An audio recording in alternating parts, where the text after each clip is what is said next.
So, sa wakas, no? Nakaakyat din si boss dito sa hideout ng tropang Tupad Nation. Kaya medyo open yung polo ko kasi makita nyo, gangster tayo dito. Nakasama ko din sila, madami kaming gagawin mga kalokohan dito. Madami.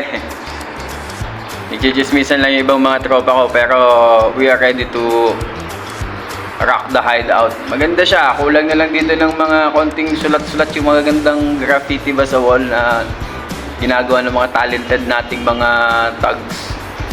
Sana all may talent ng pagsusulat.